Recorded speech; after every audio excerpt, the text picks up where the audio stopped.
Hello, everyone, and welcome to Negotiating Ideas, a podcast about political thought on democracy, pluralism, and peace. This is Omar Sadr. It has been 6 weeks that Iranians are protesting against the Islamic Republic regime. The protests are unprecedented and its form not just compared to the previous protests in Iran, but also globally. Robin Wright of Economist called it the first counter-revolution led by women. Others argue that a new Iran has been born. What is striking about the current protest is that it is not based on mere economic grievances, but it is the one that questions the core legitimacy of the regime. In this episode, I talked to Mohamad Machine-Chain about the Iranian protest. Machine-Chain is a research scholar at the Center for Governance and Markets, University of Pittsburgh. He has authored several books on privatization, constitutionalism, immigration, and economic reform. He's also founder and editor of bourgeois.ir. Mohamad, welcome to Negotiating Ideas. Thank you. Good to be here. Let me ask you first, what are the key trends and characteristics of Zendagi Azadi protests in Iran? Hello, and thank you for having me today.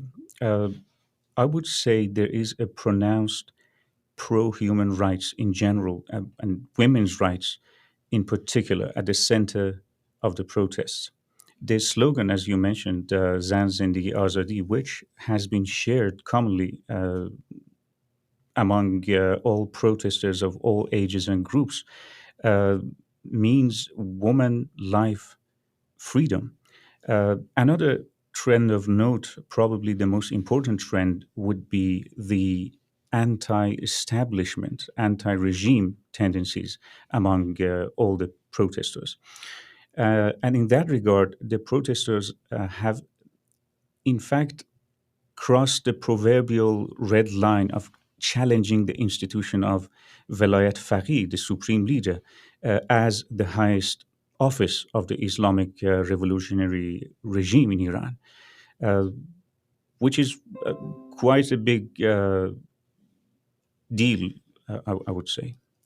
Right. So, for protests to convert into a revolution, of course, there are certain things we do need it. And one is, of course, the protesters should cross all sorts of cleavages, political differences, and forge alliances, which are, across the boundaries. Do we expect such kind of transformation? Can we expect this protest to convert itself into a revolution, or maybe in other words, if I naively ask, are we at the midst of a revolution or not? Well put, first of all.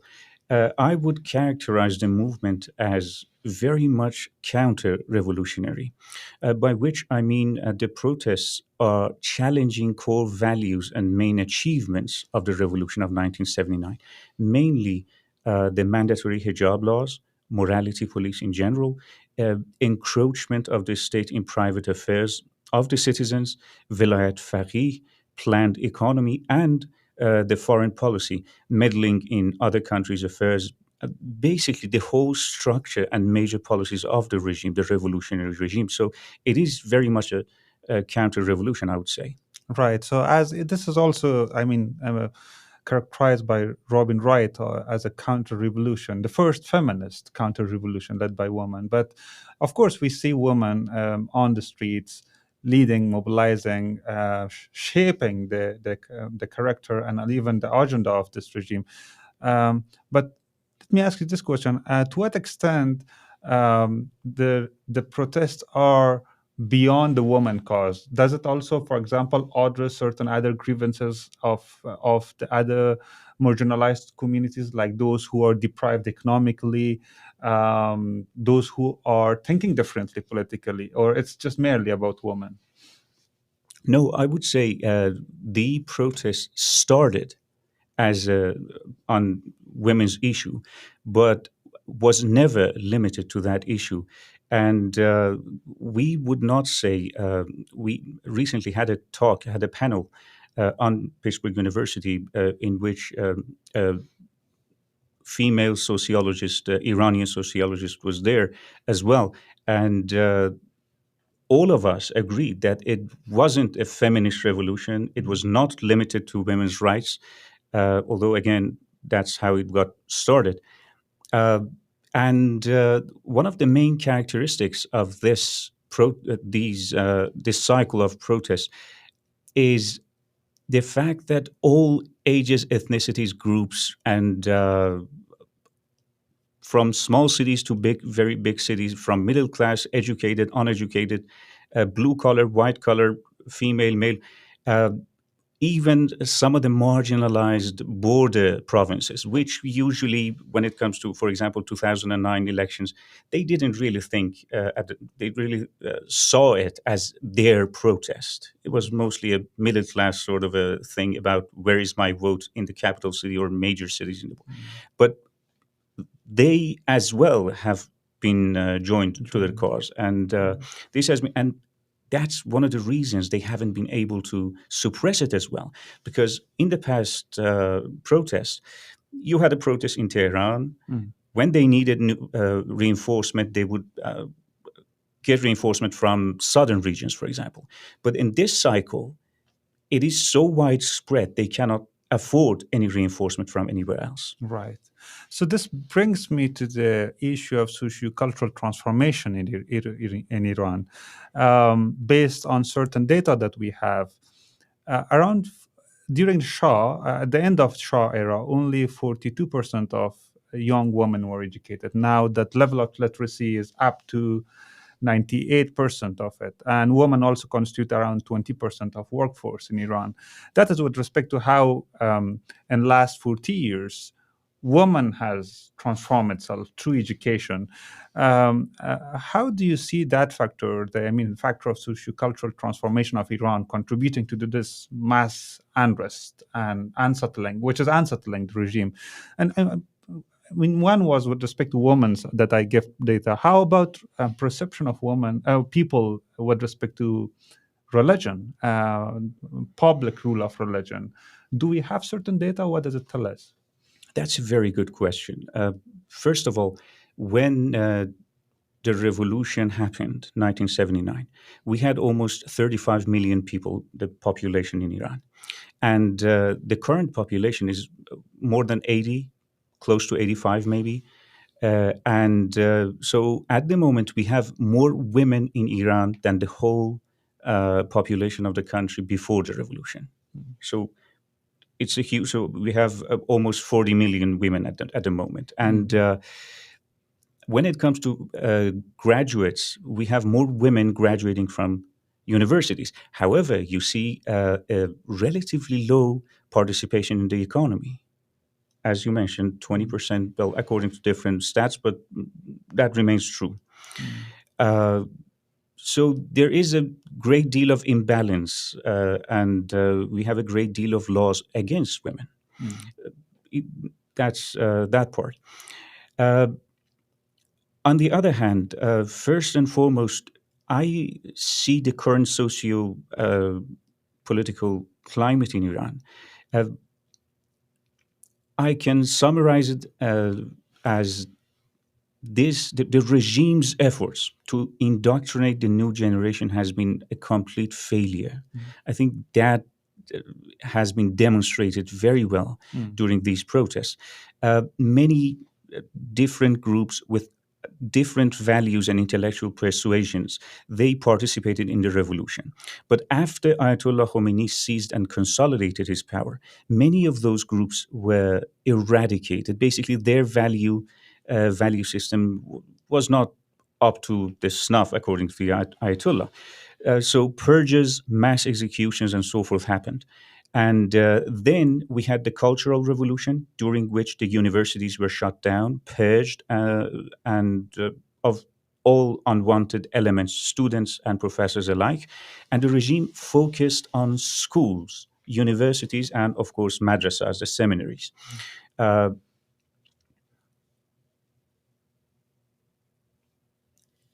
To indoctrinate the next generation of revolutionaries with appropriate values, according to the Ayatollah.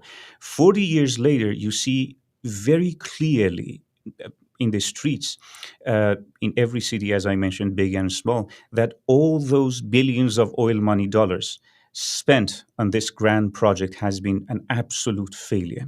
Mm.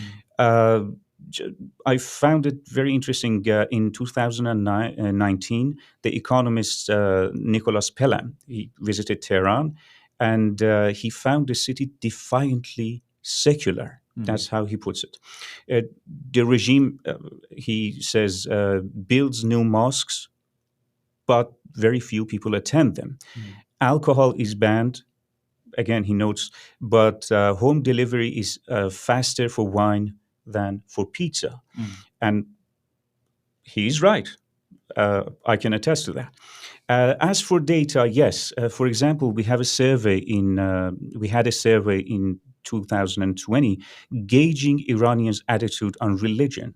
Mm. The results showed unprecedented secularization. Mm. Approximately half of the population reported losing their religion, and around 60% reported that they never pray. Mm. 68% supported the separation of church and state, and which is, of course, antithesis of the Iranian regime, of course. And mind you, these are very conservative estimates in a situation in which many people wouldn't reveal their anti-state or anti-religion tendencies Mm. very easily. We find out when we conduct these surveys that people are very hesitant to talk about it. Right. Nevertheless, you see such staggering results. Mm. This is really interesting. I remember once I was reviewing Pew data on religious sentiments and Muslim majority countries, and strikingly, what I found, Middle East, unlike it is what it's stereotyped, uh, the level of people supporting a religious driven and controlled or led state is substantially less compared to many other countries. Anyway, so of course, without such kind of deep socio-political or cultural transformation, such kind of protest would not be possible. But now, how do we people mobilize in the protest? I mean, uh, what sort of institutions, tools they use in order to gather, mobilize, I mean, forge alliances, solidarity against the regime? Uh, sure. First of all, you mentioned something very interesting about the perception of Middle East, Mm. and I think that image has been reinforced by the Western media Mm. when it comes to Middle East. And but that's a different issue. I'm not going to get into that at the moment. About the way that people mobilize. I think after years of experience at this point, we have a vast knowledge and know how of how to go about protesting. I mean, people know better not to be alone, go out with a family or friends, know their surroundings and escape routes, bring masks, have a bottle of water, what to do in case of tear gas, and so on. The recent protest has been very decentralized and as well grassroots and spontaneous as it gets.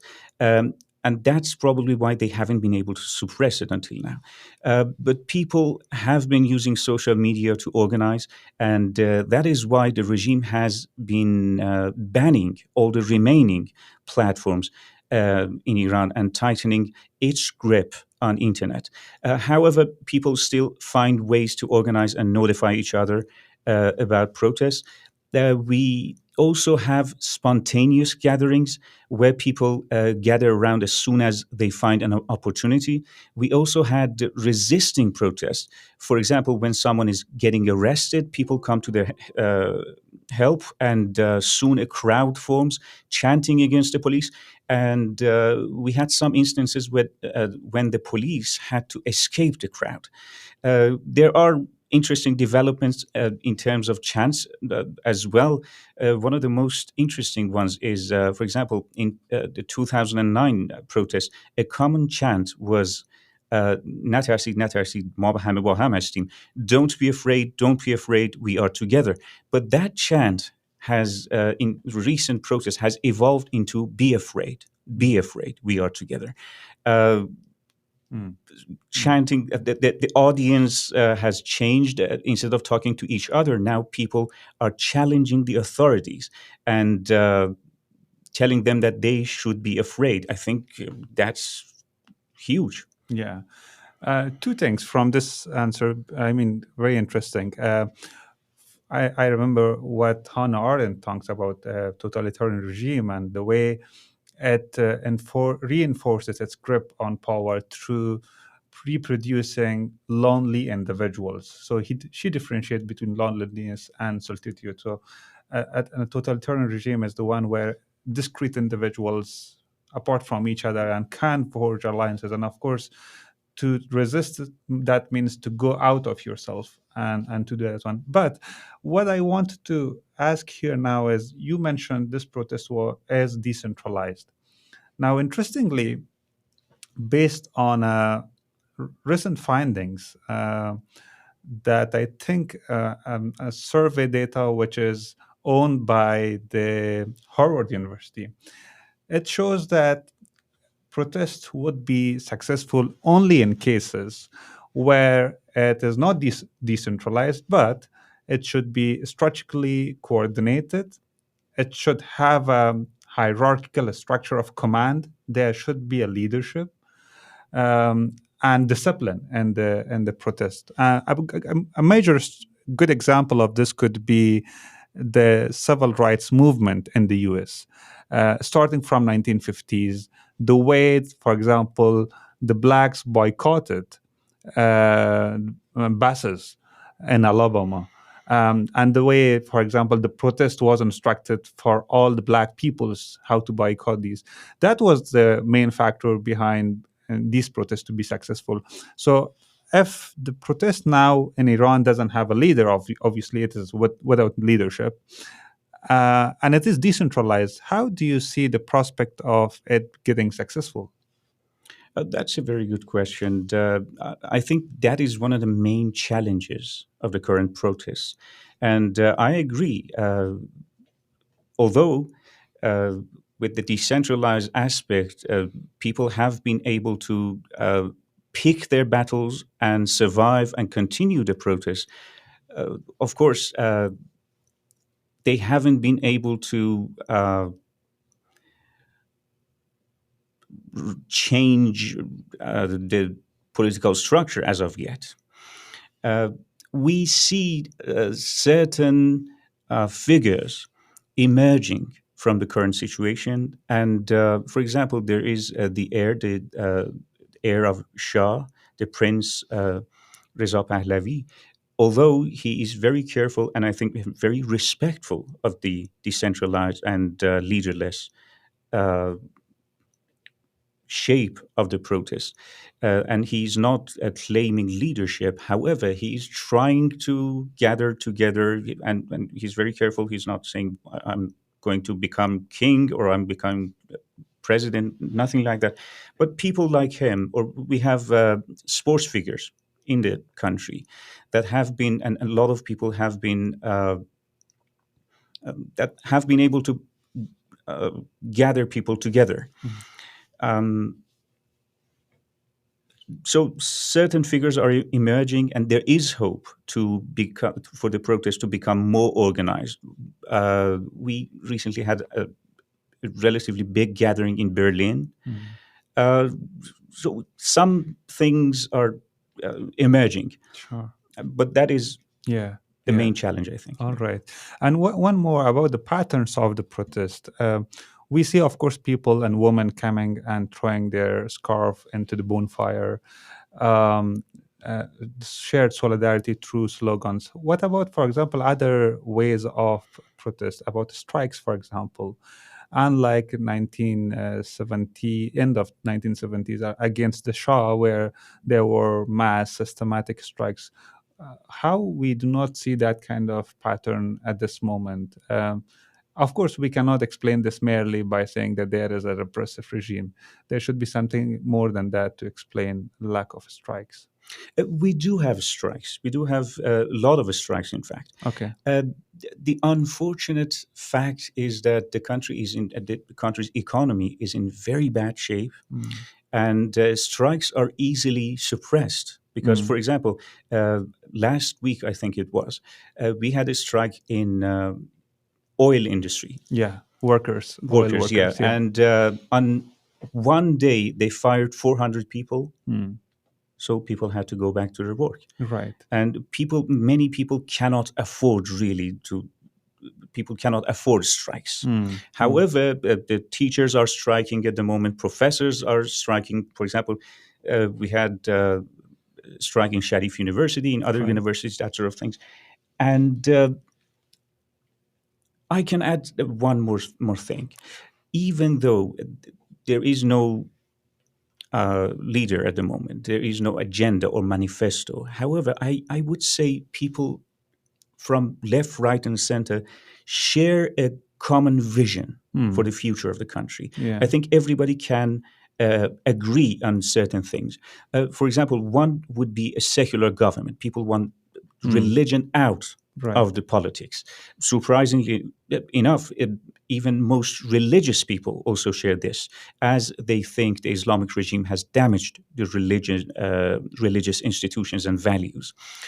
Another would be a democratic government. I Mm. think people want a democratic Yeah. uh, political structure and have a say in choosing their representatives. Another would be the anti isolation foreign policy, to have open relations and open trade. With other nations, to have a normal relationship with the US, for example, and cease hostility against Israel, for Mm. example, which has been a very costly Mm. policy for Iranian people, and people don't understand why. Mm. Mm. So these are the things that everybody, regardless of be it religious, non-religious, left, right, everybody shares these common values, and I think these can get them together. Get them together, right? And finally, about the patterns. The last question about the patterns, if I ask, is that if you observe at least last one or two decades, the frequency of protests in Iran are getting closer and closer, and there are more protests coming. Of course, the previous protests were either against the fraudulent elections or economic grievances.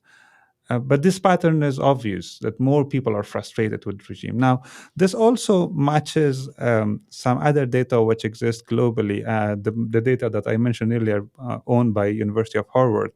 The professor Erika Chenoweth, she observes that nonviolent protests has been increasing. However, there's another parallel trend that nonviolent campaigns are seeing their lowest success rate more than compared to a century ago. For example, this data set is from early 20th century.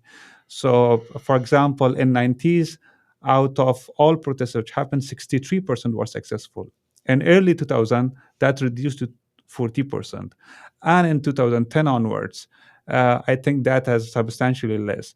Of course, Iran could be an exception to this, and it depends on how, for example, what we spoke about, how people put manifesto, how they organize, whether there's a strategy, and so on and so forth. So, but finally, I mean, having said that, my question is, how do you see the prospect of this protest?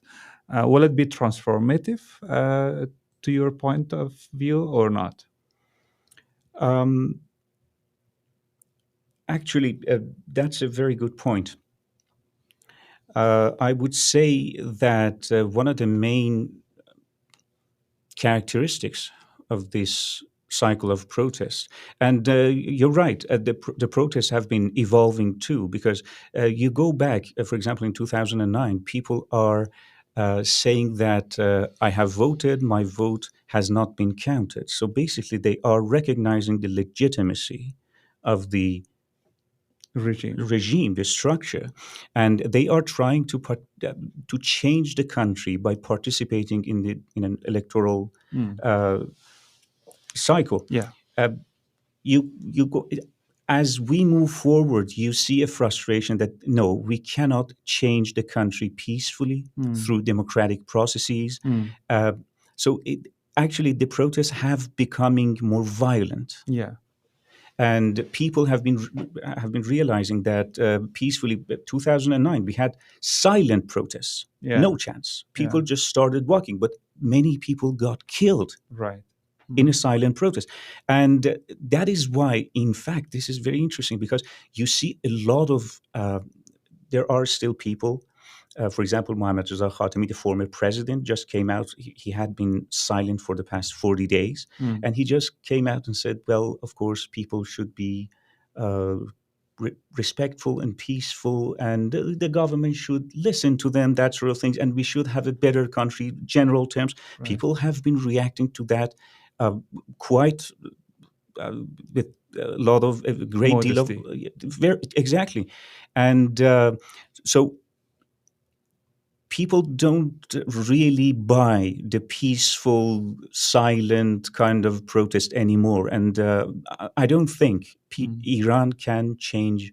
I'm sorry to say that, and I certainly don't want this to be the case, but it is the case that Iranian people, by being peaceful, protesting, or trying to participate in democratic processes, they cannot change the country. They cannot change the law of the land. Mm. And it has been, I think, transformative. Mm. I would say so. The regime, I think, in the future, in near future, will have a difficult time enforcing basically any laws. Once, to my understanding, law of the land is deemed cruel, unjust, and against the values of the Mm. society, Mm. acts of defying those laws are considered by and large not only legitimate, but courageous. Yeah. And every act of enforcing those laws adds to the frustration and anger of the society. And that is exactly what's happening in Iran. Mm. Mm. Right. And let me ask you about, I mean, another Persian-speaking country, Afghanistan. In the last 1 year, since the Taliban on power in August, I mean, parallel to that, the women in Afghanistan, also primarily the Tajiks, stood up and protested against the Taliban regime. So these two regimes, of course, has so much in common, both ideological, religious, fundamentalist. Of course, as the regimes learn from each other, how much do you see common synergies between the protests in these two countries?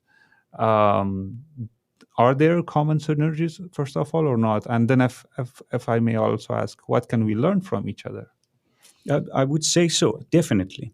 I think there are a lot of common goals and values in terms of rights and dignities of women in our both societies. I think it was interesting that during the protests, a lot of Iranian protesters recognize the effort of the uh, Afghan women protesting Taliban. And they declared solidarity to their cause. And they mentioned that we had signs, we had chants, we had a lot of posts on social media.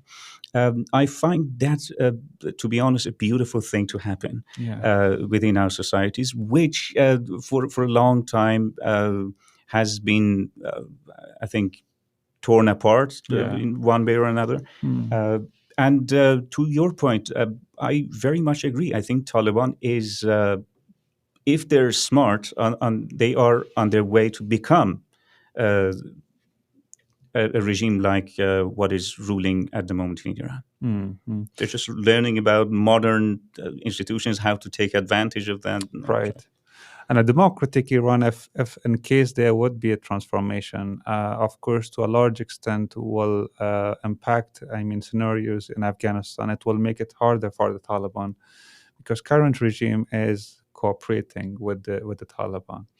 On the transformation, only if I just add something which I remember now, if in case even if the current protest may not be successful to change the regime, but at least I think it will also impact fundamentally certain other things. I mean, the function and behavior of morality police will not be the same from this day onwards. Forced hijab will, of course, will not be the same as it was. I mean, some of these things are still. I mean, from now onwards, they are all already changed, isn't it? Absolutely. Unfortunately, the challenging part of these protests is that most of the demands are not really feasible or possible in the current political structure. The regime cannot back down from mandatory hijab, which has been a core value ever since Mm, the establishment of the regime. yeah, And if you look at the party line, they haven't moved an inch. In fact, the parliament is encouraging the authorities to bring back the morality I police see. during the protests, Okay. leaving no doubt that hijab is not negotiable in the Islamic Republic. So it's a big task Yeah. uh, against a well organized and relatively well funded Mm, regime. mm. But still, I mean, if you see the pattern of women clothing in last one decade, it has. I mean, you see agency there, you see a resistance, which is not. I mean, as you was discussing earlier the other day with me, I mean, people slowly and gradually try to reduce how they should cover themselves. And that shows the woman's agency, despite the fact that there was, I mean, the state, but resistance was continuous. It didn't stop. Now we are at the outbreak of it, full blast. Absolutely, that is exactly what happened. Yeah, and finally, what would be your suggestion for this wave of protest to get successful? Having said that, there's no leader, there's no manifesto, it is decentralized. What would you suggest to your countrymen? Um, well, to be honest with you, I'm not sure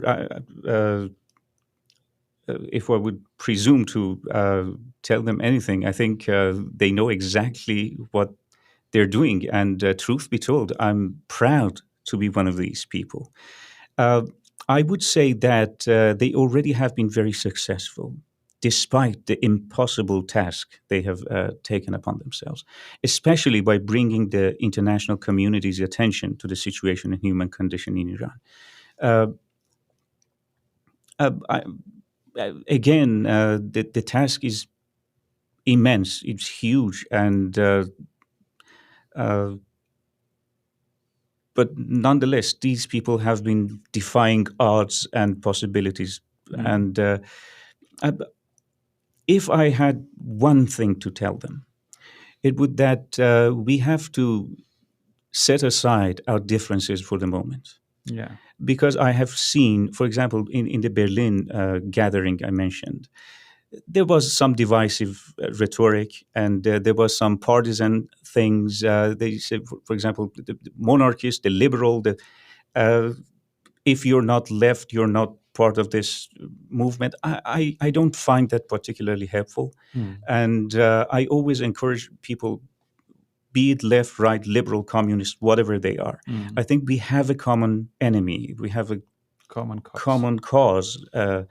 And we want very similar things to change. If we are able to put in place a democratic uh, political structure, Mm, then we can vote right.